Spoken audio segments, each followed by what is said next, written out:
to here today by working in the cannabis industry from around 2013. Hmm. That's where things started to go legal, and also a lot of work in Colorado, a lot of work in Washington. I worked for a company called Waters Corporation.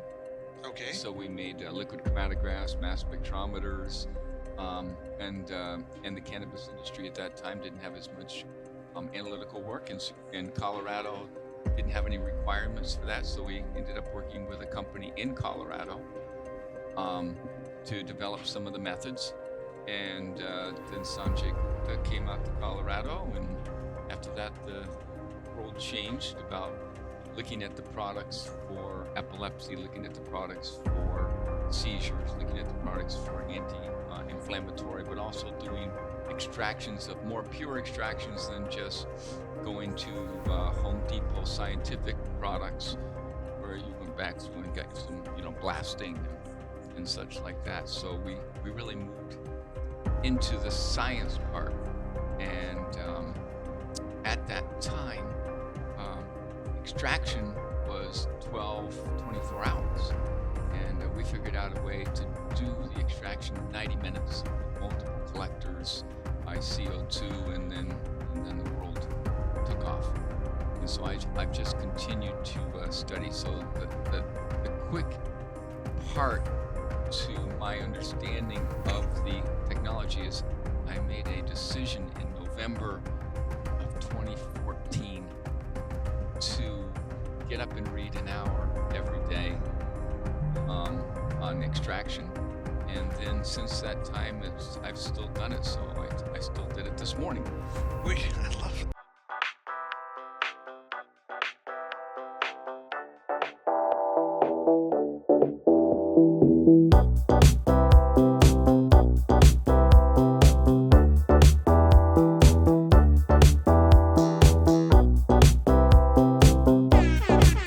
We are back here in San Diego. Ken Sobel is in the audience out there, and Ken Sobel is Mr. San Diego. We are here at Meet Unshackled Emerald Conference 2024, and it's another great conference filled with interesting conversation, interesting peoples, and we've got a great one here with John A. McKay, Ph.D. We're going to introduce you to him, tell you a little bit about who he is, what he does, and his involvement in the cannabis space and psychedelics, maybe. But first, to reintroduce himself, my favorite co-host, George Tanchev, Pure5 Extraction. my extraction expert, the man that I turn to with all extraction needs. How are you doing, George? Doing good, doing good. That's pretty good show over here. Yeah, I know you dig this show because you're like the European scientist. You're like the guy. This is like your home crowd, you know?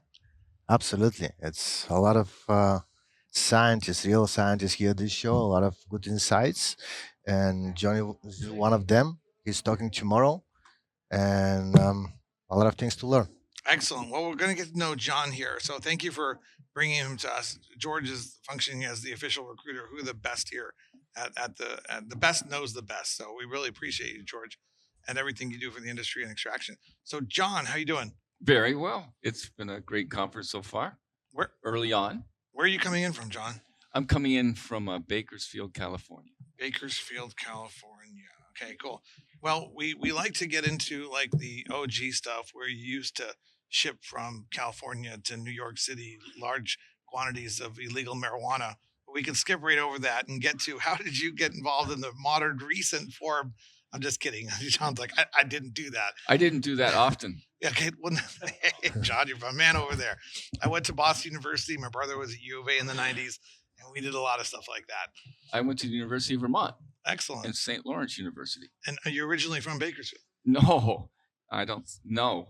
And actually from Vermont. I'm a fifth generation Vermont farmer. Oh, okay, cool. Well, let's get into your background. Tell us a little about you and how you got to here today. I got to here today by working in the cannabis industry from around 2013. That's where things started to go legal, and also a lot of work in Colorado, a lot of work in Washington. I worked for a company called Waters Corporation. Okay. So we made liquid chromatographs, mass spectrometers, and the cannabis industry at that time didn't have as much analytical work, and Colorado didn't have any requirements for that. So we ended up working with a company in Colorado to develop some of the methods. And then Sanjay Gupta came out to Colorado, and after that, the world changed about looking at the products for epilepsy, looking at the products for seizures, looking at the products for anti-inflammatory, but also doing extractions of more pure extractions than just going to Home Depot scientific products where you went back through and got some, blasting and such like that. So we really moved into the science part. And at that time, extraction was 12, 24 hours. And we figured out a way to do the extraction in 90 minutes with multiple collectors by CO2, and then the world took off. And so I've just continued to study. So the quick part to my understanding of the technology is I made a decision in November of 2014 to get up and read an hour every day on extraction. And then since that time, I've still done it. So I still did it this morning. I love that. So George, this is like Professor Extractor over Absolutely. here. I've been following him for 10 years now. I've been on his lectures in Waters, and we had these conversations for. George is like starstruck here. This is great. No, but I mean, he is my expert. So, And I have one of George's systems, so I played with George's system a lot. Excellent. So, so were you extracting in like 1998 or 2005, or were you, how did you first say extraction in 2013? How did that aha moment come that you wanted to be involved in extractor? Because I'm not an extractor. It's a 4.5-minute story. We got time. You got time? Okay. Well, what brought you into extraction? So I was given a new assignment at Waters Corporation. We had purchased a supercritical fluid company out of Pittsburgh. Okay. And for $43 million, that's publicly information, and then it wasn't doing that well. So they said, we got the old guy, let's see what he can do. And so I tried to figure out what to do with extraction, and we tried to do with chromatography. It's a great way of doing vitamins. It's a great way of doing non-polars. And then we did extraction, and then the cannabis industry came up. And so we ended up doing a seminar in Seattle, Washington. I said I want to do a seminar on extraction of cannabis. Right. And did it. And there was a guy from Yakima who talked about the genetics. We talked about doing, small extraction, being able to extract caffeine from tea, because we're not going to extract cannabis. It's caffeine from tea, and we showed how to do that. And we had about 35 people there. I hand wrote every invitation because we weren't going to do it on anything political. And so we did that, and we had about 35 people. Some people with their heads on sideways going, "Oh man, I got some really good stuff out in Olympia, man. You've got to try some of this stuff. I really, really good." I says, "Oh, thank you so much." But we're good. And then 2 days later, we went to Colorado, and the night before, it was 28 people, and my admin called me and said 2 more people have dropped out. I says, "Oh, this is not good." So I had them cut the amount of food that we had for Panera Bread and the coffee. I took all the tables, I took all the chairs, made them into tables so that the room looked smaller and everything. So that's what a marketing guy does. And then we were all set up. And 7 o'clock the next morning, I get to the facility early, remembering this isn't going to start till 9:30. There's 50 people lined up, and I went, "Oh my gosh!" So I go inside, get rid of the tables. I take all the Panera pastry, I cut it in quarters, say, "If I see anyone eat any pastry, I will fire you on the spot." We took the coffee cups and made them really, really small so that we only had so much material. Yeah. And then we ended up with probably 80 to 100 people. And then the next day, we were 2 days later, we're in California, out by Pleasanton, and now you can't. There's not enough people. There's no seats. Yeah. And so it spread through social media of this guy knows what he's doing for extraction. Right. And all I did was just talk about extraction. I wasn't talking about anything. And then from there it grew. But right.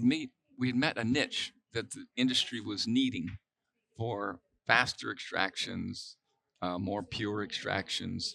And so I hadn't, to walk back the story, just because I have someone here that has another extractor, but I had met George at another entire show early on where he had all these essential oils, and so I always had him in the back of my mind. But of course, I was working for Waters, so therefore I wasn't selling his equipment. I worked for Waters, Right. and so but that's how it started, and it just kept building. And I just kept doing patents and learning how to do it faster and learning how to do it better and learning how to grind it and really how to monitor it by photodiode array, to monitor in line with other technology. So we had presented here probably 4 years ago on how we could do supercritical fluid extraction and keep taking and knowing every time we changed the parameter, we would know exactly what was coming out. But in the meantime, I retired in 2017 and then got a hold of George as early as I could. And and started to work through his system with a couple of companies that wanted a system. I says, I got a system that you need. I'll call George, and we got a couple systems in there, and really then I just kept using it and using it and using it. So that's how I know about George's system. And so now, what is Synergistic Technologies Associates? That's your consulting company, or? Yeah, it's my consulting company. Okay. So the associates are just because I've just got so many personalities, like Sybil or something, like Sybil. I guess it wasn't. Me and the Sybil. friends in my head. I got friends in my head. They're always right there, and I just go back through and I just say, I have associates. Do you? I have colleagues too. Yeah, I have colleagues too. I'm always asking them. So what do you think? I don't know. You tell me. That's funny. I've asked you. So yeah. So what kind of projects do you guys look for, and what kind of projects do you guys work on? So I went off and was doing some university teaching and such for the last 2.5 years. So I exited a little bit from the industry, but really what I've done is I look for people that are having trouble with an ROI, or they're doing things wrong. There's a lot of different stories of how things where people were doing something wrong. It was a place that I went into early on, and they were extracting things, and I'm doing my statistics and taking samples and analyzing them, and with each fraction for what was in the vessel before and what was in afterwards. And then from there, I went back through and I gave a presentation showing that out of the 5-liter vessel, a lot of the material was still on the bottom. Right. The top was vacant, but along the side, it was also vacant, which tells you that it's channeling. It's like having a very bad espresso where you only get the outside of the beans. And so I went back through and I gave the presentation and to the CEO and to the extractor, and I went back through and he said, I said, you're not getting it all out. And the extractor says, no, I'm really getting it all out. I says, no, you're not getting it all out.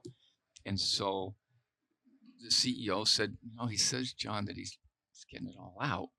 And I said, oh, okay. I'll do just one thing, just a quick thing, and that is take all the material that you have for waste, put it in black plastic bags, tie it up, throw it in the back of my rental. You don't have to pay me for today. You don't have to pay me for tomorrow. I'll just take the waste. Just that's good. I'll take that for my payment. And the extractor goes, why would you do that? And the CEO goes, time out. Yeah. Why would you do that? And so at the time, the pricing was that what was left in that vessel was worth about $7,000. Right. And I says, I'll take a couple of bags of $7,000 and roll down the street and sell it to someone else, Right. because you're not getting it out. And he says, okay, show me what you can do tomorrow. And by the next day, I changed his formulation and changed how he was doing things. And it was like $300 was left in there. So tell me, I mean, he has like the best machines, but does it take the best man with the best machines or just the best machines? I mean, as somebody who's not an expert in extraction, I mean, it sounds like you can improve any system. Yeah. I mean, but how does that work? Because I know you help teach people how to use the machines, but do they also need somebody who's really skilled in?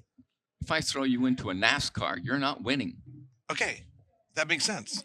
I don't know this. You know? So you're not winning. I mean, George has a system, and he has to make sure that someone's competent so that they can continue to drive left. Right. Not right, left. Right.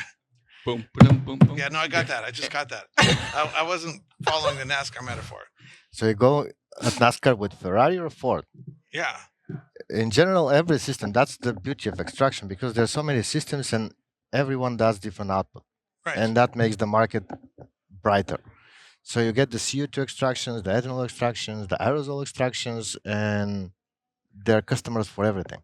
So we do more flavor, the others do more cannabinoids, Okay. so all these things. So everyone has its place into the market. Excellent. Yeah, I'm not an extraction expert. I mean, to me, extraction is you jump up and down on the plant long enough, it will turn into something. Like Just kidding. like Lucy, Like grapes back in like the Lucy. ancient Greek Yeah, stuff. yeah. I'm stuck in old times. Yeah. Um, Not old enough. but so you've been this is fantastic. So you're the go-to guy to help people, like, say my friends in Mexico who can't figure out how to use George's extraction machine. They might need somebody to call and say, "Come on down here and help us improve our yield." But yes, but also, the guy up in Oregon, what's Nick? Nick, yeah. Yeah, so he's got some great people to support him. Yeah, I'd be happy to help anyone of George's system, but George has some great people that can help. I was just joking. See if you were willing to go down to Mexico, where it's still highly illegal, and the people doing extraction. It's aren't- not legal. No, it's a complicated set. It's decriminalized, but there's no Uh-huh. legal commercial production. So you have people doing stuff all over Mexico. Well, I'm definitely sending Nick then. A giant gray market, and you have the cartels slowly exiting the cannabis Is that what they tell you? marijuana Rio. Well, because there's just not enough profit margins. It's true. They want these mostly young men who just they're not interested or fascinated by cannabis or marijuana out of any love or passion.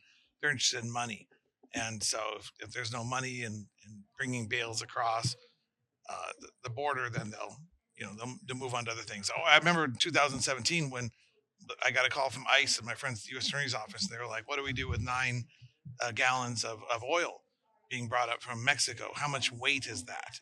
Because of the laws. And I'm like, wow, times have changed. So, but that's just stuff that's brought up here from Mexico. There's plenty that's extracted and used down to make vape pens and stuff in Mexico. But they also have a different culture about consumption, so they're not as recreational as the United States is. So Georgia's system, even to that point, allows you to almost put it into a vape pen. Yeah. Yes.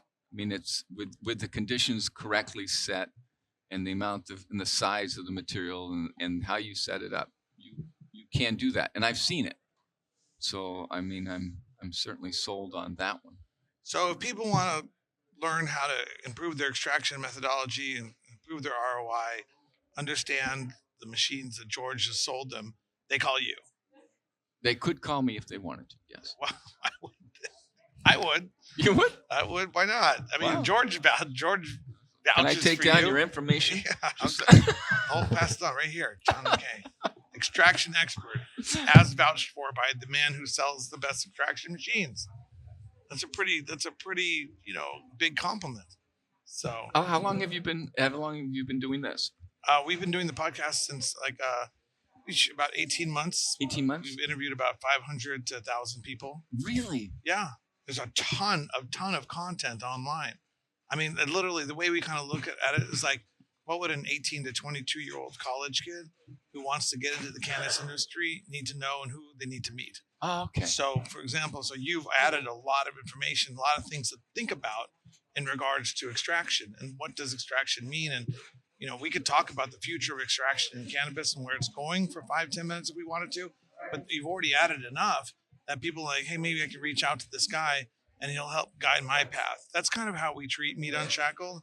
And then, people in the industry who watch it, who want to expand their expertise, maybe somebody in retail who just is more concerned about what brands are going to get shelf space, Yeah. wants to learn a little bit about extraction, or somebody in at the cultivation level who really doesn't care where his product goes to, but is a head cultivator who's in charge of making sure they've got the best genetics and best product, wants to learn a little bit about extraction. So it's very much a B2B kind of podcast. So you're a great person to introduce to our audience. I have a lot of content out there through Green. It's the Max's company. I'm sorry, I'm going to come up with a Green Thumb. Green Thumb. Yeah, Max Simon. Yeah. So I met Max a few times. Yeah, so I have that one. I have a lot of content up there. The Emerald Conference, I still have a lot of material up there with Dr. Jerry King. Mm-hmm. We did extraction back then. Also, it was a CO2 at the time, but and so there's a lot of media up there as well as helped start a magazine called Extraction Magazine. Cleverly enough, we called it Extraction with Celeste Miranda. Okay. And then we did terpenes and testing. Yeah, I know terpenes and testing. You started that?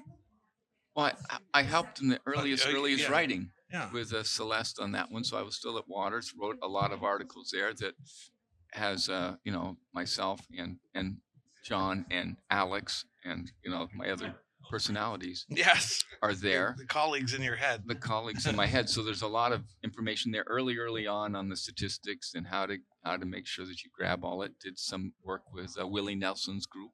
Excellent. Do you have like a all that combined down to a personal website? Is the Synergistic Technologies Associates website a good place to go for all? It's a good place to go for looking at my old stuff from 2 years ago. So I haven't updated it since then for about 2 years, but there's still enough crazy stuff on there for articles and things that I'd written, as well as connections over to the other websites and such. So right now it'd be what really is out there is more of the nano work that's being done. Right. Well, I'll call it bioavailable, whether it's done by nano or whether it's done by controlled cavitation or it's done through sugars. There's a lot of ways to get material past avoiding the liver. And so it gets in there very, very quickly. Tablet formation. So we have some tablet formation work that's been done up in Vermont with a company called Cannabis Science. And so using CO2 to make a spray with an inert material, and then you press it into a tablet. So now it's very small, and it has an effect in about 5 minutes. I've read into article. It was done by Israeli scientists that terps activated cannabinoid like receptors 50% before the cannabinoid get there. You're familiar with that? That immediately gets like the terpene as an activator, like a bioavailability multiplier. I would think I would agree that that's probably a possibility, because now that you've opened up those sites and stuff, there's ways of it's kind of unlocking the Starship Enterprise or the Death Star, so that the little ship can come in. That's what happens.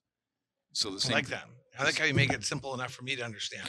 Oh yeah, he has a great way to explain things. Yeah. I still remember his lecture with the MMs, different colors and cannabinoids, how they mix together and how to separate them was a great example. Yes. And I can do it with Smarties.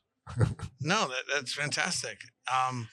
So we got to wrap it up. Yeah. But, I mean, you have been an absolute pleasure to introduce to our audience. What are I know we mentioned a few websites, but what are the best ways for people to get in touch with you and find out more about what you're doing and what you've done, absent just Googling? I would go to the website and then click onto there for my email. So it's J McKay at synergistictechassociates.com. Okay. I've tried to make it as complicated as possible, but if you can get through the spelling, then you have a chance of getting to me. Yeah, you're active on LinkedIn. What's your best social media? LinkedIn. LinkedIn. Yeah, I don't respond to I respond to my Instagram and my Facebook messages more than my LinkedIn messages. I don't know why. But LinkedIn, it seems to be where the cannabis industry is. So that's great. But no, it's been fantastic. It's been fun. And George, thank you for bringing him to us. I can see when George is like starstruck. Oh, but he's got. So George is always my go-to, and I will tell one story about George before we go, only because it's of great fun for me.